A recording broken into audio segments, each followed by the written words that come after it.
Pittsburgh Steelers fans, what is going on? This is Jeff Hartman, senior editor of BehindTheSteelCurtain.com with the very first post-game podcast of this 2021 season. It's just the preseason. Technically, it's not even week one of the preseason yet, but it's a game. It was football. They weren't in shorts. They were in pads, and the Pittsburgh Steelers were victorious in the Hall of Fame game by a score of 16-3 over the Dallas Cowboys. It was national television. It was exciting. There's a lot to glean from this if you're someone that knows the depth chart extremely well, and the guy that's joining me tonight does know the depth chart extremely well. That's none other than Dave Schofield, the editor of BehindTheSteelCurtain.com. What's up, Dave? How are you? I'm fantastic. We got to watch Steelers football. That is right. I mean, I'm wearing my jersey. I've got my Bumblebee socks on. Although, well, it's my reverse Bumblebee. They're the black socks with gold stripes rather than gold socks with black stripes. I mean, I wore my game day attire. Please tell me you had your Roethlisberger jersey on for the game. No. It doesn't come out to the regular season. I was just wearing my Behind the Steel Curtain shirt. It's football. Oh, Jeff, I'm sorry. Even if it was, a little bit sloppy at times. Oh, how fantastic was it just to see the Steelers on the field? It was great. And can I address a couple of things first? Okay. First off, Brian Davis was going to join us. He's having some technical issues. He's trying to get that rectified. He might join us, might not. And the people in the live chat right now are just, they're like me, okay? I came into this game, and there was a few players I wanted to watch, and one of them was I wanted to see Big Press. I wanted to see Big Press, and everyone is in the live chat. Everyone on Twitter that follows me is like, oh, my gosh, Jeff has to be, like, so excited right now. And I tweeted this out. I literally screamed like the Steelers scored a touchdown when Presley Harvin pinned them inside the 1 yard line, and there was no touchback. It was a beautiful punt. I was like, and everyone in the live chat right now is saying, it's going to be great when Jordan Berry is gone. Look, I call him Weasel Boy for a reason. He weasels his way back. I'm not saying he's gone. I guarantee you, because they let Presley Harvin punt the entire game. Jordan Berry didn't see the field, did he, Dave? I didn't see him, and I watched every snap. Yeah, because it was Harvin for every punt and every hold. I have no idea. So how he could he weasel his way on the field on some other play? I don't know. But all I'm saying is I need to figure out what is the timeline. And I'll ask you this before we get into the real football talk, because we're not going to bore you with punter talk the entire time. But what is the line of demarcation where we can celebrate Weasel Boy being gone and Presley Harvin being the guy? What do you think, Dave? I don't know. September 1st? I mean, do you really? No, last season I tried to celebrate Dustin Colquitt. And we're back. So, and Dustin Colquitt's there, and you're thinking, sweet, this is awesome. Jordan Berry's gone. Nope, he came back. So I don't want to jump the gun too much. Well, I'm just saying I wouldn't until September 1st until they actually have to cut down to the 53. And then I know you're still not going to. I'm going to be optimistically cautious. Tom Muir gives us $2. Thank you very much for the tips. Big Press has already won the job. #ThickKick. I love both of those nicknames. I really do. I think they're great. And it's going to be fun to watch. We have a lot to talk about. Brian Davis is trying to join us. Brian, can you hear me now? Yeah, I think I can. How much of a lag do I have? It's about 5 seconds still, so we might be saying bye to Brian. He's trying. All right. Good talk, Brian. We'll see you later. All right. So as we always do, let's seriously. It was a good try. Good effort. Yeah. Gave it the old college try. I'm sorry. Matty P's got the explanation. Sapphire Tap just oh, the beehive. Yeah, there we go. It. All right. Tales from the beehive. That's right. What we typically do here on this post-game show is we go through the box score. We just take a look and see, and it's different with preseason based on the fact that, you don't see the normal names, but that's okay. We're going to talk about it nonetheless. Before we do that, Steel Dog 88 gives us a $2 tip. Says Barry found this pink slip in his locker. #Big Press. It kind of reminds me of the movie Major League. When at the end of training camp, when he goes, what happens if you have a pink slip in your locker? He goes, that means you just died and went to the minors. So maybe that happened. I doubt it. We'll see. Ready, Dave? Let's go to the box score. All right. Mason Rudolph, the starting quarterback for the Pittsburgh Steelers, played about, what did you say, about a quarter and a half? Yeah, right around 20 minutes is what, Michael Beck, I think, brought it out, that it was right around that time, just into the second quarter, but not even halfway into it. Okay, he finished 6 for 9, 84 yards, 9.3 average. Didn't get sacked, no turnovers. What were your thoughts on Mason Rudolph in his preseason debut? Well, it's funny because some people are complaining and saying, "Oh, Rudolph looked terrible and the other ones look great." I didn't see that. The only thing was the turnover. And that's a real big question. Was that To me, it looked like it was supposed to be like a play action to Claypool for a pass, and he hit it off of him. But if that was the case, Claypool was already so far past him. It's the timing of it was off, whether it was trying to be a handoff, trying to be play action. The timing of Claypool coming across, and I'm not saying that was Claypool's fault, is what was off on that play. And honestly, if you're talking about these motions and stuff, and that was really the worst part, yeah, you don't want to turn the ball over. But other than that, I didn't see any big miscues, didn't see any pre-snap penalties with the Steelers and everything on offense like, you could be worried about. So there was that didn't look good. But other than that, I mean, it's not like he was out there firing and, trying to, firing it away. But just kind of doing what Mason Rudolph does. There were a lot of people on Twitter that were asking, who do you think was at fault there, Claypool or Rudolph? And I watched the replay several times. I just rewound it at the break and watched it. And it looked as like it was, I think you said this, Dave, it looked like it was a fake. And Rudolph got the ball out there probably a little too much. And Claypool probably got a little too close. And it's kind of like a collision. I don't know if it's any one person's fault, but like you said, if you're going to have those motions in your offense, you better get it rectified. But still, I thought Mason Rudolph delivered some good passes. It was the one pass behind James Washington that he probably wants back. That would have been an easy first down. Nonetheless, it wasn't a horrible performance, and it wasn't a memorable performance either. It was a very typical Mason Rudolph game. I think this is kind of what we should just grow to expect from Mason Rudolph. I mean, if you're expecting him to come out and look like Ben Roethlisberger from his fourth year in the league, well, don't. It's not going to happen. This is Mason Rudolph. This is kind of what you have. And so we'll see if he improves at all. But let's go to the other quarterbacks here. Dwayne Haskins, he played the end of the second quarter all the way through the third. 8 for 13, 54 yards, 4.2 average. What are your thoughts on Dwayne Haskins? I wanted to see him. I said it on Twitter. I wanted to see him take a shot. I wanted to see him pushing the ball down the field. He looked like he was more of a check down Charlie than you even get out of Mason Rudolph. That was the most disappointing thing about Haskins. But he didn't look jittered. He looked like he was confident and he was ready to stand in there and do these kind of things. I just didn't see him trying to push the ball down the field. You know what I'm saying? If it was, if he'd have taken a shot, then I would have felt even better about it. But I mean, he didn't seem like he was nervous or anything like that, or couldn't read stuff. In my opinion, I thought he just seemed like he was in there and felt like he belonged. I think he's still, in my opinion, I think he is still, he doesn't want to have that. He doesn't take that risk. That's what it looks like to me. He doesn't want to take that risk right now. You don't want to throw that costly interception. He's trying to compete. He's trying to just keep his name there. I didn't think he looked horrible.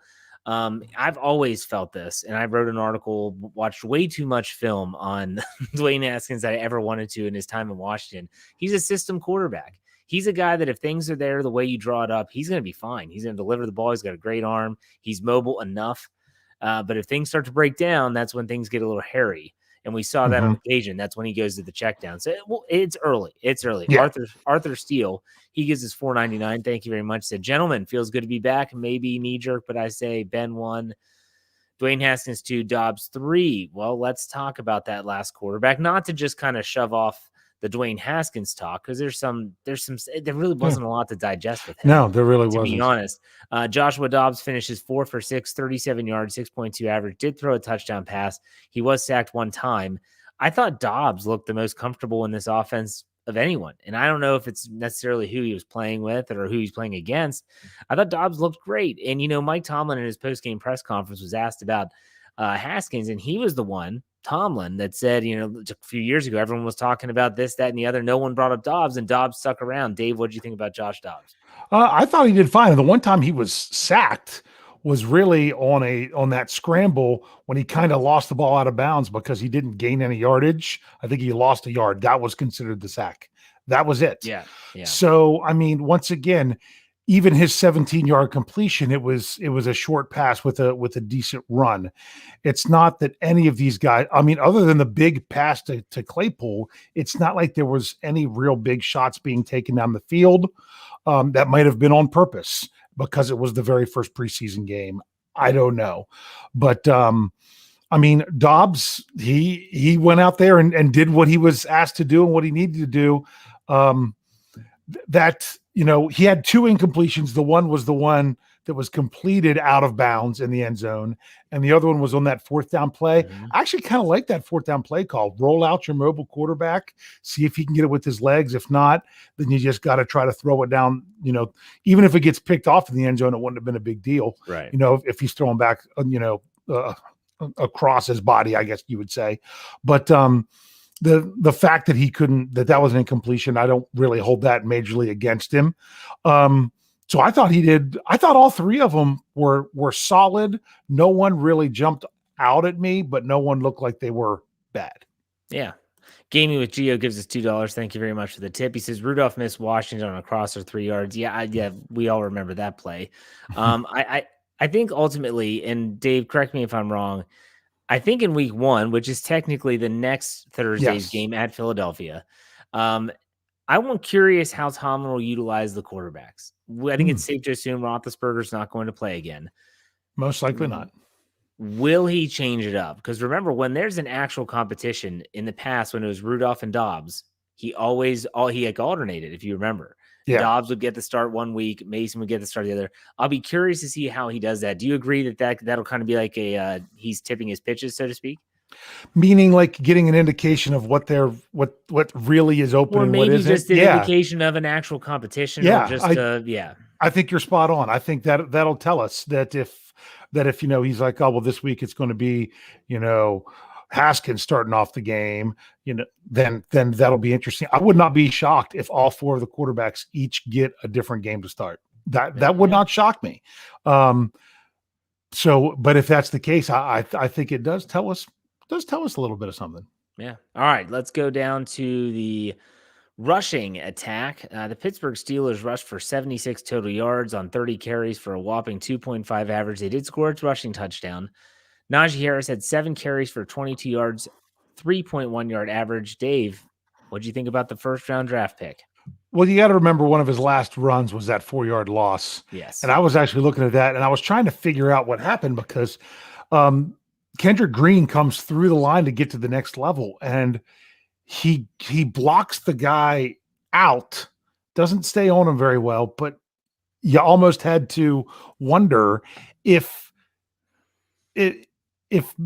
Harris stumbled a little bit in the backfield, if you noticed, if it changed the direction of the run, which kind of made that one fall apart. But if you take that one out of there, I mean, it was a decent night for him. It just felt different, didn't it? The running game just felt different whenever they were going to Harris in there. And he's not the only one where it just kind of felt different tonight. Well, it felt different. He's a different style of runner than they had last season, even including Benny Snell. And also the offensive line, and we'll get to that in a second, but the offensive line, you saw a little bit of a surge, and it was from the first quarter to the fourth quarter. They actually were getting some push. And I think that one word comes to mind, and that is commitment. They actually seemed committed to running the football. And that's something we did not see with old Randy Land last year. Let's go to some other runners. Jalen Samuels had 11 carries for 20 yards, a 1.8 average. Is it Callan or Kalen Ballage? How do you say this guy's name? It's Kalen Ballage. Kalen Ballage. Good for me for getting that right. You didn't hear that enough tonight? Wow, Joe Buck is awful, by the way. He kept bringing up Super Bowl 45. I saw on Twitter he's on my list now for that. But still, I wasn't really even listening to them because they weren't talking about the game. And They then, weren't talking about the game the whole time. Did anyone else notice they kept on referencing Matt Canada, and they were going to the sideline, and they kept showing Blaine Stewart, the assistant wide receivers coach, thinking it was Matt Canada. Can someone tell saw me something like that on Twitter that this is not Matt Canada, please? Yeah, I mean, I don't know, because I really wasn't listening to them very much. I was mainly paying. There was a lot of times I was trying to watch each play twice. I get you. So where I was, trying to rewind, catch it again before the next one. I'm way too active on Twitter to do that during game. Well, that was the thing. When I was trying to stay up on Twitter, tweeting stuff at you, following other things going on just to make sure there wasn't anything that we missed. But that was part of it. Yeah. And believe it or not, I really wasn't. I noticed his name when he scored the touchdown. I'm like, oh, maybe Jeff will take note of that and realize that that's how you do it. So, but yeah, that's really all when it came to listening, because that's just what you get in the preseason. They don't talk about the game. That's why we published the article with all the players' jersey numbers. Yeah. Because that you weren't going to hear their names on TV. You're going to have to look it up yourself. Like, wow, who's number 33 on defense? Because the Steelers have 2 33s and stuff like that. So, well, and this is a good point, and I'll bring it up here. Bryan on Facebook says that Joe Buck kept calling Quincy Roche. So I'm not sure if Joe Buck is the perfect guy to be talking about pronunciation. Yeah, but that's a rookie. I mean, at least Balaj has been in the league a couple of years, so you might have a better chance of. Did anyone know who Balaj was before he signed with the Steelers? There were some people that did. So they're like, oh, I liked him in except they probably say San Diego, in LA. You know what I mean?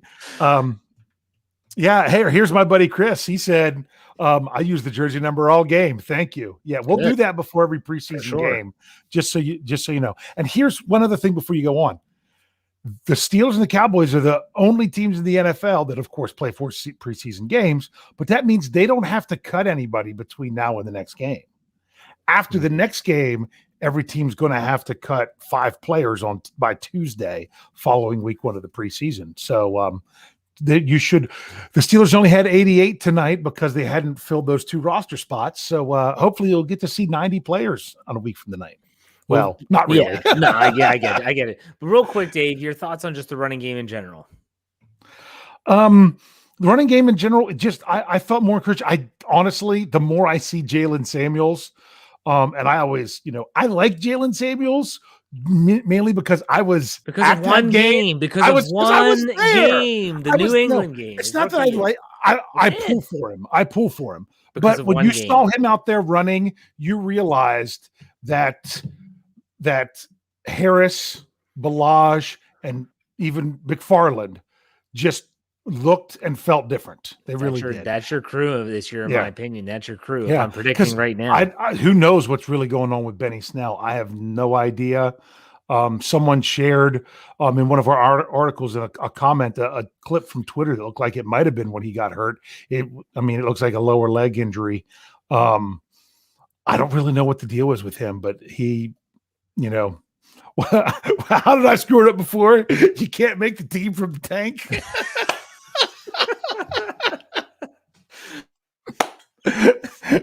Jeff will say it the right way. You can't make the club from the tub is what it is. Yes. And your best ability is your availability. Yeah, that is exactly right. So, but those 3 looked, there was only one player that Coach Tomlin brought up in the post-game press conference about dealing with an injury, and it was Balaj. And Coach Tomlin said Balaj. The Bellagio. That's how I remember Bellagio. it. Okay. When the Steelers picked him up, someone told me that in the live chat of our next show, and that's how I remember it. Believe it or not.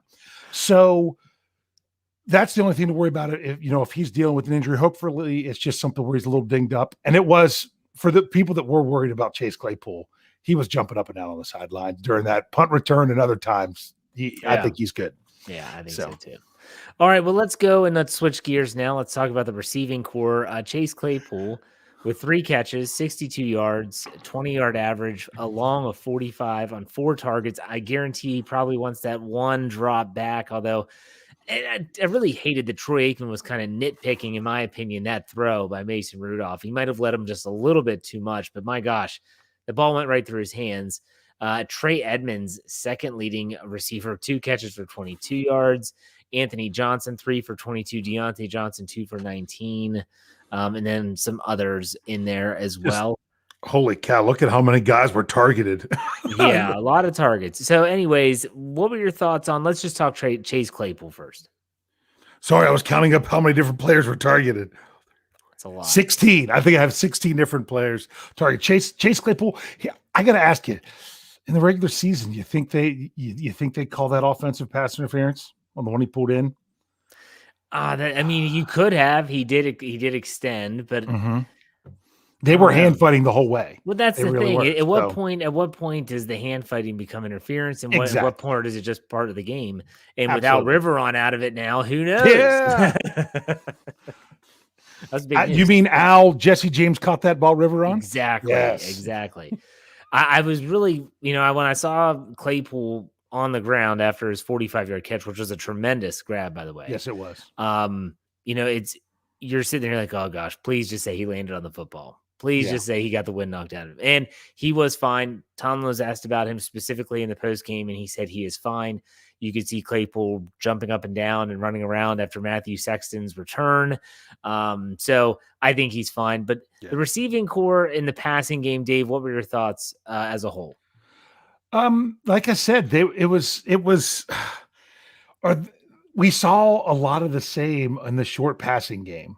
The question is, was that deliberate? You know what I'm saying? Yeah. To not say, let's not go too crazy here. Let's kind of do some stuff that we did before that still is in this system. And there's no reason to put a bunch of tape out there. I don't know if that's what they were doing or not, but there was, one major drop. I don't know if there was more than one. Was a little disappointed in a couple guys, getting short passes, hoping they could get to the first down markers, and they couldn't. One, I've never been a guy that likes to throw short of the sticks and have to try to get there, but sometimes that's what the defense is giving you. But then when you don't get there, that's why they gave it to you. So all in all, I can't complain too much. I mean, once again, it wasn't anything that really blew us away, but it also wasn't anything that was really to complain about. I mean, my gosh, though, it's a preseason game. It's an extra preseason game. At what point are they going to start attacking the middle of the field? That's a good point. That's what I want to know. Yeah. Everything was status quo, short passes outside the hash marks. I mean, at what point Chase Claypool's drop pass was maybe the only pass that I felt was a target that was going inside, that was going to the, you're talking about a post route or whatever you want to call it. My goodness, I want to see them start those intermediate passes. I don't need the deep shots all the time. You look at what the Cowboys did, Dave. I mean, they attacked the middle of the field. They were getting big chunk plays. We'll talk about the defense in the second half of the show, but still, what do you want to see different next week? We'll put it that way without going into preview mode. I just want to, using what we saw tonight, what do you want to see next week? I think you said it right there with, kind of attacking the middle of the field. You also have to remember that the main, there was no Eric Ebron, there was no Pat Freiermuth. Right. There was Gentry was easing himself back into things. Honestly, if Freiermuth's available, I don't know if they played Gentry. You know what I mean? Yeah, you're right. And so then you're talking about not really having even your top 3 options. I think the only tight end that caught a pass, I think Kevin Rader had one. One for 15. Yeah, if I recall, I mean, and that was a nice play, but that was on the sideline. That wasn't in the middle of the field. You weren't really using the tight end in the middle of the field. And other than the kneel down play, did Derek Watt, was he on the field at all? I don't think he played. I mean, I'm pretty sure he was out there. He might have been out there for the kneel down, unless it was the other 44 from the defense. You know what I mean? Maybe you're right. So what I'm saying is this also shows you that they're not wanting to go too much into some of the stuff they can do. I get it. You did see the quarterback under center. You did see some play action passes. Yeah. So there was some change there. It wasn't just the status quo. This wasn't Randy Land 2.0. Again, we predicted it was going to be vanilla. We knew it was going to be bland on offense. What you did see was a dedication to the running the ball. You saw success running the ball, especially with your starting crew out there. I want to talk about the offensive line before we take a break, though, Dave, because that's important. Okay. So the offensive line, in terms of running, didn't generate a ton. Pass protection, didn't give up a sack. And I don't want to go into like real specific numbers based on the fact that I don't think it's fair to anyone to do that. What were your thoughts on the offensive line? I know you were watching closely, especially the center. What were your thoughts? Well, that's what I was trying to rewind and watch the plays over again so I could watch the line a little better. I can't wait to watch this game over again so I can really try to focus on it. Because honestly, what I saw, just like you could see with almost everyone we've talked about on offense, you could focus on the good, you could focus on the bad. That they put some good stuff on tape and they put some stuff on tape that they needed to work on. I mean, you got that from the quarterbacks, you got it from the receivers, you got it from the running backs, and you definitely got it from the offensive line, in my opinion. Like, I really liked that the combo of, who was it? It was Green and Coward. Seemed like that's where you kind of got the best push to run the ball, but I really need to go back and make sure that that's true. So it's really, really tough to evaluate that right now. I felt like there was a different mentality when it came to running the ball. It wasn't just, let's just stand there and lock up with our guys and see if we can turn them enough to create a crevice for the running back. It seemed like they were actually trying to move people. And I will say this, that I noticed that there was a little bit of a difference at one point of the game. And I'm like, is Kendrick Green wearing out? No, he wasn't in the game anymore. Believe it or not, I could tell when J.C. Hassenauer came in. Well, you can't tell when J.C. Hassenauer goes in. Yeah. Kendrick Green was he looks athletic. He looks really athletic. You can definitely see. Tom Muir gives us $2. He says Kendrick Green looked good, not perfect, but good. You agree with that? I clicked on that to bring it up because I think that's a very good assessment. I mean, it's his first professional game. He was, although he is a center, he played more at guard, even though that doesn't mean that he wasn't a good center when he was in college. They just had another player that could also play there too. And I feel like what he did was solid, but like you say, not perfect, but on his way. Yeah, and let's also not forget that we're at my goodness, we are half the line hasn't even practiced together yet. Yes. I mean, Kevin Dotson, Zach Banner, Chuks Okorafor, Trey Turner didn't play tonight, did he?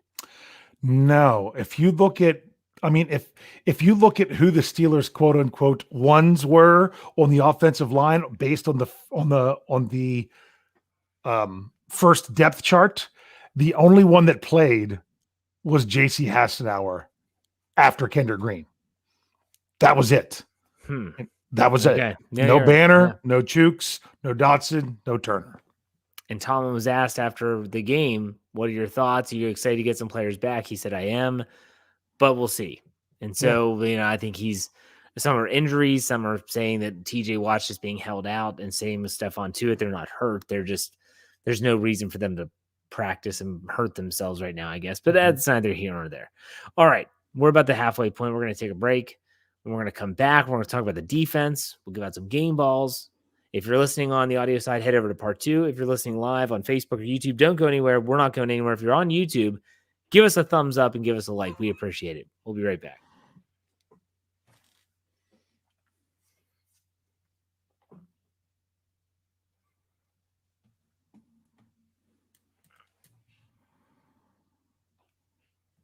All right, Pittsburgh Steelers fans, welcome back to the second segment of the Steelers Post-Game Show. I'm Jeff Hartman, senior editor behind the Steel Curtain, joined with editor Dave Schofield, and we're talking about the Pittsburgh Steelers 16-3. And we're back, ladies and gentlemen. A riveting. I had done a really good job missing those so far. Yeah, I know. I can tell when they come.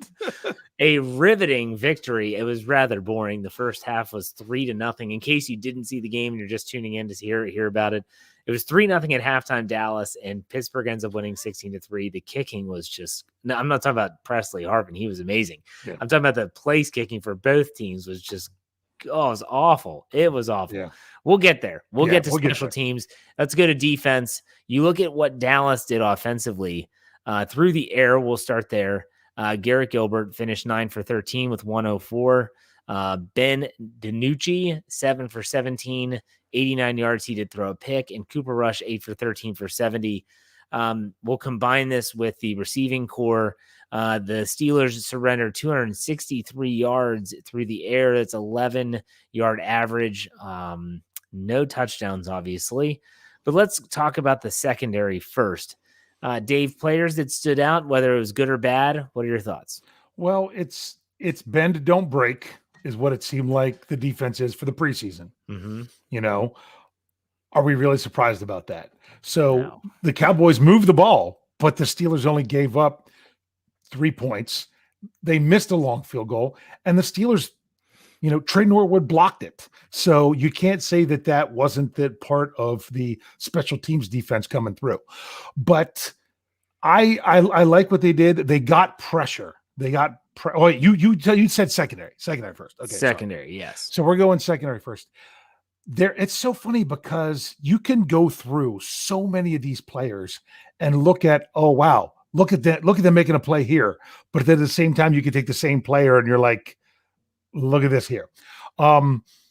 James Pierre gave up a couple catches early, then really was getting his hands. And the one catch, he had his hand in there and the ball just went right past it. The guy still made a nice catch.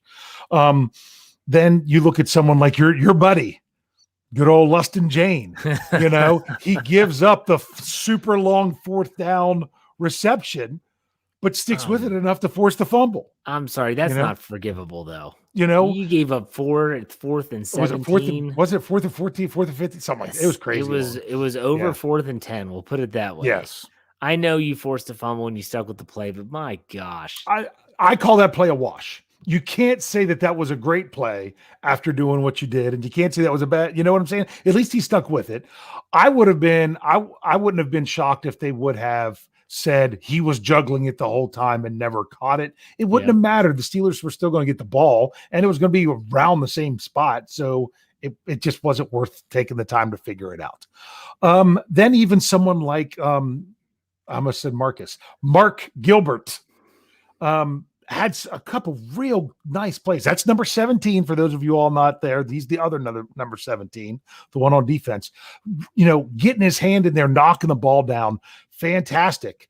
And then there on the very last drive, he lets a completion out to the side and grabs the guy's shirt and stretches it out and everything. Didn't quite, you know what I'm saying? So there was a lot of positive things and a lot of things that you're like, you could see that this is still something you need to work on. I don't know that there was anyone in that secondary that didn't put at least one thing to work on tape, if you know what I mean. Easily. And let's keep in mind, folks, the Steelers defense in general, when they started, had 2 potential starters on the field in Cam Sutton and Robert Spillane. That was it. Mm-hmm. Am I wrong, Dave, in that assessment? Wait, you said the whole defense or the second? When they got on the first time, they were on defense. So you're having like your top crew. Yeah. They had 2 potential starters that would actually be on the starting defense in Spillane and Sutton. Yes. And Highsmith. Okay. Sure. Yeah. Did Melvin Ingram play in this game? No. I was going to say, someone on Twitter is like, Ingram's been looking great. I'm like, Ingram? I didn't think he played in this game. That was on the Slack channel when that was Slack. The 8 instead of 48. They met Roche. They didn't type the right name. I was gonna say they met Roche. Okay. Yeah. I thought I was crazy. Yeah. Because I'm thinking to myself, how did I miss Melvin Ingram on the field? I didn't think I did. Okay. But I mean, I'm even Brooks in the slot, you could say he did some good things and some nozzle. They were sending him a lot. You don't want to every he play. He looked good in that role, though. He looked like Mike Hilton. Yes, He definitely did. If they're wanting someone who does what Mike Hilton does, he seems like he potentially can be someone who could do that for them.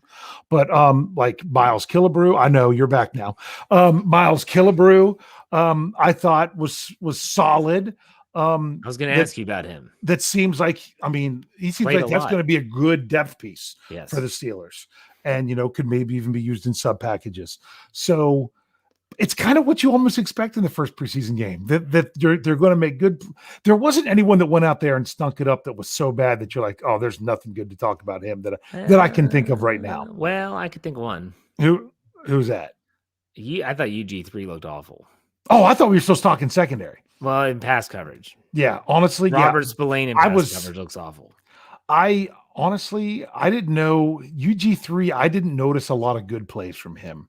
You know what I'm saying? I did notice. If you're an offense in the NFL, not to interrupt you, and you're playing the Steelers and you don't take your running back and put him out wide and force the inside linebacker that's not Devin Bush to cover him, unless your running back cannot catch the football, you're missing an easy 10-yard completion every single time.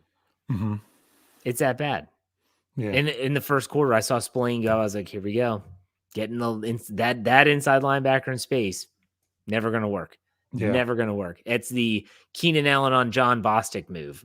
The Steelers. I mean, John Bostic on Keenan Allen move. Although it was more like Keenan Allen on John Bostic. When you really look at it. But yeah, I thought UG3. You're right. I don't know that he put much quality tape out there tonight. That was a good one. And honestly, it's not that he was always bad, but Spillane, nothing really stood out with him either. Marcus Allen looked like crap too. Yeah, I thought Buddy Johnson looked the best out of all of them. Yes. Now let's get. And there was someone early tonight. I might even before we started saying how Buddy Johnson looked terrible. I'm like, what? Really? Were you watching the same game? Didn't see the game I did. That's not the game I was watching. And then also, I thought Isaiah Loudermilk looked good. Let's talk about the defensive front a little bit and the run stopping. Who we talked about Buddy Johnson. We thought he impressed. Anyone else jump out to you, good or bad, from the run stopping crew? Now, I would have to, like I said, I have to go back and would have to watch him play after play. Right. But this is like a knee-jerk podcast. Exactly. Believe it or not, it was more than just the one play. There was two plays where Abdullah Anderson stood out to me. One, he got a sack. The other was on, I'm pretty sure it was fourth and one, where the quarterback rolled out. Danucci rolled out, and there was one defensive lineman that was coming over and was going to keep him from running, and he threw it deep down the field that was then incomplete. Do you remember the play I'm talking about? I do, but that was Abdullah Anderson. That's who it was, number 65. So which was funny because he was playing nose, and they ran a stunt. The next thing you know, he's running out towards the sideline and everything. So then you got someone like Isaiah Loudermilk. He would have a really nice play, and then he'd have a not so nice play, but that's kind of what you expect from rookies in the preseason. I thought Carlos Davis stood out with kind of a little bit of a nastiness to him and everything. I didn't even notice Henry Mondeau in the game. I mean, I saw him line up a couple of times, but not that he really, did anything impressive. I mean, there was a few times where they stuffed the run, but there was lots of times that they were giving up the run as well. So it's funny because we might be seeing some interesting stuff from players that might not even be on the roster. Yeah, absolutely. And then when you think about the training camp battle between, I don't think Henry Mondeau's even in the mix personally. Yeah. If you assume that Loudermilk's going to make the team, it's between like Davis, Buggs, and maybe someone else gets thrown in there. Chris Wormley, did he play in this game? He did. I noticed on the one pass, the pass I was talking about with Justin Pierre, that he had his hand in there, but he didn't hit the ball. And it was on a third down. James Pierre. Did I say Justin Pierre? Yes. I combined them 2 into 1. Okay. So James Pierre, that was one thing I noticed with Chris Wormley. I don't think he played a lot, but all he had to do was get his hands up on that pass rush, and that's probably an incompletion. That ball went just above his head and just didn't get his hands up. It might have been that the offensive lineman had him, engaged better, but from the camera angle that they replayed it, I was like, man, because that's one thing you see from Cam Hayward all the time. If he's not going to get there, his hand's in the air, and that's how he gets those passes defensed. Yeah, you're right. You're right. And let's talk about the defensive front for the Steelers. They were able to get 4 sacks total. Alex Highsmith. That's someone who put a lot of good tape out there. 2 tackles for loss, 1 quarterback hit, 1 sack. What a game. He looked fast. strong, back. and strong, and we're back. And so, who else had sacks for the Steelers? It was up here. Cassius Marsh, Pokemon King. Yep. Highsmith had one. Quincy Roche. Abdullah Oblongata had one. I'm sorry. Abdullah Anderson. And Q from the U. Yeah. Q from the U. There you go. So what'd you about the pass rush? Like I said, I felt like they got lots of pressure. I saw, who was it? Someone shared it on Twitter, so I took a screenshot of it so I would know the numbers. It was Chris Adamski that shared that he said that the defense got 4 sacks, 8 quarterback hits, 5 tackles for loss, 3 forced fumbles, and an interception. I like that 8 quarterback hits. I'd like to see, you don't get the advanced stats that you do at other times from preseason games. I'd like to see how many pressures they had. I just wanted to see pressure. I didn't want to see the quarterback sitting back there and getting comfortable. And I think they did a pretty good job, even if they didn't get home for the sacks, that they still had pressure. It's funny. I wonder where he gets his stats from, because ESPN has them only with 6 quarterback. Oh, really? I don't know. But still, I saw that same tweet. I'm not discrediting that at all. Mm-hmm. Did anyone disappoint you in the pass rush category? I think, I hate to say this, even the Pokemon King kind of looked comfortable out there. He kind of played his role. If you're expecting him to go out there and be James Harrison 2.0, like you obviously are not looking at the same person. I just think that maybe he's not the third pass rusher, but if he has to spell someone, I don't think he's going to be the end of the world. And he does have special teams value. Yeah, I mean, I see him more as a special teamer. I would honestly, right now, if you had to go to a 4th outside linebacker, I would go Roche. Or Jameer Jones. Yeah, but what I didn't like from Cassius, it's late. What I didn't like from Cassius Marsh was, and I tweeted this out. I'm like, good Lord, could he take a bigger arc? He was 5 yards behind the quarterback on one play, because, he rushed so far and then the tackle was just able to push him. No joke. The quarterback took 1 step forward and he was 5 yards behind him. You're not going to come back with such a deep arc like that and come back and get in that play. That's just way too much. So, and it was the very next play when Highsmith got his sack. I think it was. So, or 2 plays later. But it was not that he looked terrible, but I did notice that a couple of times that he was getting way too deep on that pass rush arc. This what is it? It's Jameer Jones, right? Is that the Jones? I think so, because his brother was cut. He's an interesting character. He's got a motor. Well, as Mike Tomlin would say, his motor runs hot, as Tomlin would say. His motor that's what he says. And I thought Q from the U looked good. Jameer Jones. He was the other 44 I was talking about. Yeah, and I was excited to see what Quincy Roche would do based on the fact that we hadn't heard anything about this guy. I don't think Alex Highsmith could have done anything better than what he did. He didn't see the field in the third quarter, but I mean, my goodness, like you said, he looked fast, he looked strong, just outstanding. That spin move he did on that sack.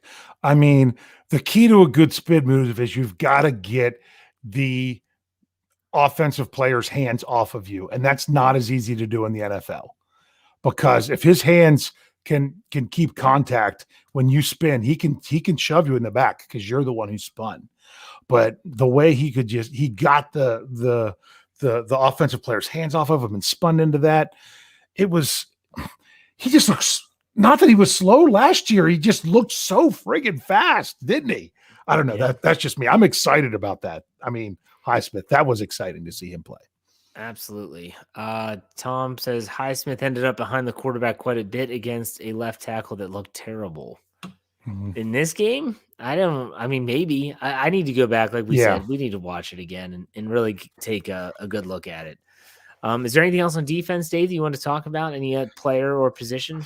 What do you think of the late hit?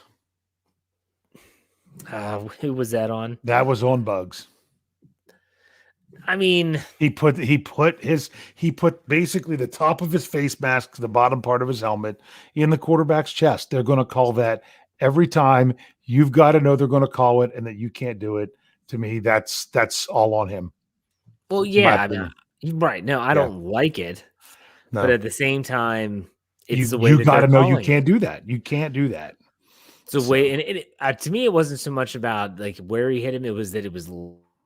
Yeah, it was a little late, and it was that using that part of his helmet. You know, if his helmet would have been on one side or the other, he probably could have, because he did pull off of him after he did it.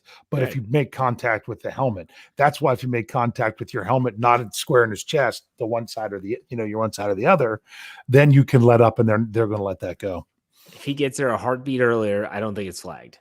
But the ball was clearly out of his hands, and then he hits him with his helmet the way he did. They're going to call that, so that it is what it is. Yeah, we do have to bring up special teams. Absolutely. Not because I want to talk about Presley Harvin anymore. I do. The kicking game, like I said. So Chris Boswell got the night off. He didn't kick the ball once. And so Sam Sloman, oh my gosh. I mean, outside of giving Boswell a break, this guy, good Lord, 1 for 2 on field goals. And he was 1 for 2 on extra points. Yeah, that's the one that gets you.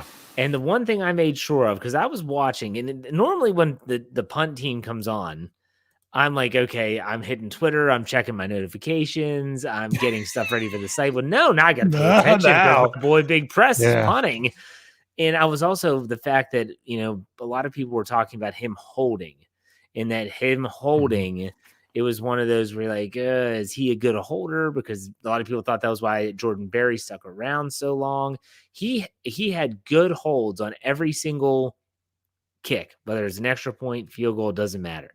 Sloman, man, awful. Well, it's funny because someone asked me on Twitter, they're like, was that kick that bad? I'm like, if you look at the kick, it's not like he shanked the ball where therefore by the spin it continued to go. Like this is the first one, like the kicker around the world. Yes, exactly. This is the first kick. He had that. They were on the right hash, and he basically kicked it to the right the whole time. It wasn't like it was a terribly tailing off kick. It's not like he didn't have the distance. He just had it. I mean, I don't know if they didn't have it lined up right or what, but that's just where he did. And that's exactly where he missed the extra point as well. He missed it to the right, but they were sitting in the middle of the field, and he just brought it to the right. So I think, then what was it, like a 48-yarder that he hit?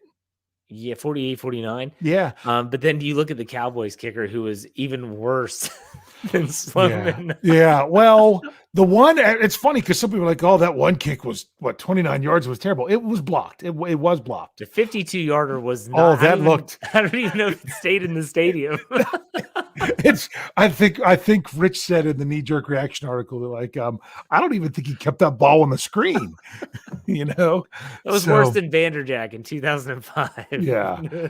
Yeah. Big old slice. Yes. But that one was, and I mean, it didn't even have all that much height. I mean, granted, it was from 50 yards, 52. So, you might not get that much height, but does the field are supposed to be their kickers, right? Right. But does the field stink? We don't know if that field and the turf is any good. I mean, it's better than Sean Sweesham tearing his knee they up, did rebuild the stadium right after that Sweesham incident, and then the next year they didn't play the game because the paint they used on the turf was unsafe, so they didn't even play the game. But it's supposedly upgraded, but for that reason, that's why I said don't even play someone like Devin Bush coming back from injury. I don't want to see him tonight because I don't want to see him on that field. Something about that field. I get it. Why in the heck would they still go for it? That's what I want to know. Like, there was a couple situations where Tomlin could have said, let's go for it. Screw the field goal. Let's go for it. Why wouldn't they be aggressive there, Dave? You think? Why do you think? What, for the long field goal? For any field goal. Sloman couldn't hit water. Couldn't hit water if he thought of a boat, and you're going. Honestly, when they came back out and gave him another long field goal, I'm like, this is why it's the preseason. If this was regular season, I don't think he's going for this here. But the reason you do that in the preseason, you want to see how the guy responds with another difficult kick. Now, at the end of the game, when they went for it down close on fourth down was there like 2 minutes left or just under 2 minutes? Just outside of 2 minutes, yeah. And the Steelers went for it on fourth down. Some people are like, well, why wouldn't you just go ahead and kick it there? Because what are you really working on there with your kicker and your special teams unit when you're that close. All you're doing is giving him a chance to miss a gimme. Yeah. That's like in golf, when someone gives you a gimme, do you putt it anyway? No, you don't. You know why? Because what happens if you miss it? You after miss the it. chance to Yeah, gimme? Yeah. So that's why you can't do that. So that's why I don't think they went for the field goal at the end, because it didn't matter. It really didn't matter. I agree with that. All right, Greg asks, what's a good segue? He gives us $5. Thank you very much, Greg. We appreciate it. He says, how many neighbors heard Jeff cheer for the Hartman punt to the one? There might have been a couple, I'll be honest. Our new neighborhood is very quiet, by the way. So they might have heard him like, oh, the Steelers must have scored. Nope, it was just a punt. And that's when I thought I need some psychiatric help or something like that I'm celebrating punts. But Presley Hartman finishes with 4 kicks, 4 punts, 183 yards, an average of 45.8. No touchbacks, inside the 23 times. He pinned him at the 1. He pinned him at the 11. I think it was the only time. I think the other one was at the 11. The 11 was the only time it wasn't inside the 10. And then what's not registering here is like the Mighty Ducks 2 knuckle punt, where I guarantee you he hit that line drive on purpose. I don't know if they'll ever ask him. I don't think so. Did you see his reaction as soon as he kicked that ball? No, I didn't. I did, because I was like you. I was wanting to pay attention to the punt, and he didn't have the best reaction there, but he kicked that in a manner, because I think the guy knows what he's doing, hence why he gets drafted. When you have that much space and that much room, you can kick a ball that if the guy doesn't catch it, that it's going to kick down the field, which is exactly what he did. So actually leaving it short and having it bounce down the field, even if the returner is not in the way, think of how far that ball was going to roll and how long that punt was actually going to go for. But then when he needed to pin it deep, he popped that down where it hit on the 1 yard line and bounced straight up and came right back down and bounced straight up. It was like, I was just saying, is someone going to get there and cover this? Because that's a fantastic punt. I was feeling for you the whole time, Jeff. I was excited. I've never really put so much stock into a player since maybe Ben Roethlisberger was drafted in 2004. It just happens to be a 7th round punter from Georgia Tech. But I don't know. I really pulled for this guy. I don't like Jordan Berry, but I also think that he's a pretty cool story. He's huge. He's a monster. He's a behemoth. Like I said, if you strapped a 3 in front of his 6, you would think it's Jerome Bettis out there running the football. Wearing a single digit jersey doesn't do it. It doesn't help him. It doesn't help at all. So I'm wondering, what do you think Jordan Berry gets the next game? Do you think they punt him? Like, what do you think they do there? Like, I thought he was going to get the second half. I don't know. Maybe they'll split half and half the other 3 games, because this was all about the rookies. I don't know. It's just, if he keeps having games like that, then I don't even know why we would continue to talk about it being a battle, because that was someone. And I only saw it because he wrote it in all caps. Don't do that anymore. But Young Boy says that he wants to just tackle someone. There's no reason to scream at us, which is funny. The live chat's hopping so much I can hardly catch any of it tonight. It is, but that one jumped out. It's like, I want to see him tackle someone. But hey, did you see who was down there right there when the Steelers recovered that fumble? Was also one long snapper, Christian Kuntz. Oh, really? He was down there right behind him. So I'm like, interesting. I don't even know if Canada snapped at all. I didn't pay attention to that. Yeah, I didn't. I was only watching number 6. Big Hero 6. Big Hero 6. We got, how many nicknames we gonna have for him? Now he's Big Hero 6. After that punt at the 1, that's a great one. Oh my goodness. Hashtag copyright infringement. Okay. All right, Dave, let's do some game balls. It's week. It's not even week 1. If you're giving a game ball to someone, who's getting it and why? I'm going big press right off the bat. I mean, I know I'm taking your answer, but I hope you just come in and say, yeah, we're both going to give him the game ball, because that was even when he had the one punt that didn't seem like it was going to work out, it actually worked out better. What would you rather do? Pin the team at the 1 or get the ball back with all that field position? I mean, 2 of the best things you can ask for in a punter. So gotta love that game ball. I'm going to go. This is going to surprise some people, but there's a reason. For me, it's Najee Harris. Okay. He got his first official professional game. It's not a regular season game. I know you don't have to remind us. But if it's either him or Alex Highsmith. Alex Highsmith was going to be my non-special teams I was kind of bouncing. Najee Harris looked like he belonged, and that's what I wanted to see. Not that, I don't know if it was maybe the doubt that crept in my head from people talking. And we're back, ladies and gentlemen. All the doubt that maybe, he has so many carries, or maybe he was banged up from that shoulder earlier. I just wanted him to go out there. I want him to stay healthy. I thought he played more than he had to be honest with you. Yeah. And I was just like, man, I just want Najee to look good. I want him to play well. And he did.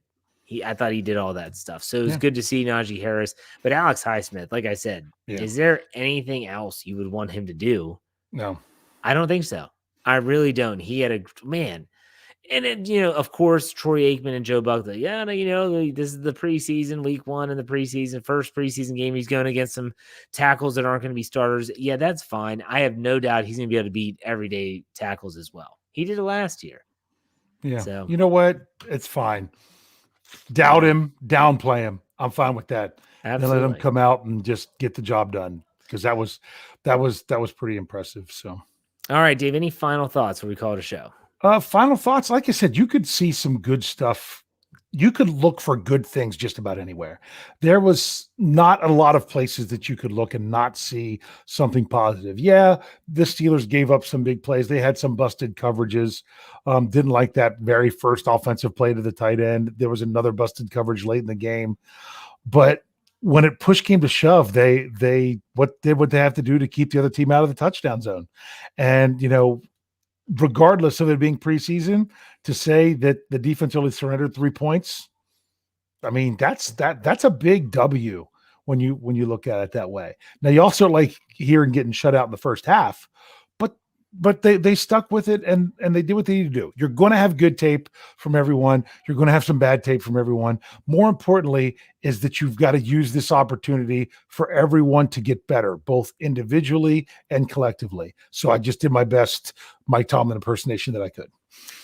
For me, my final thoughts are the biggest and most important statistic here is that you got out of this one pretty healthy. Yeah. If Balaj is the only player to have is bumps and bruises, as Mike Tomlin calls it, then you say, hey, we got out of this one pretty clean. So that's a good thing. Just a reminder for everyone, BehindTheSteelCurtain.com should be your one-stop shop for all things Pittsburgh Steelers.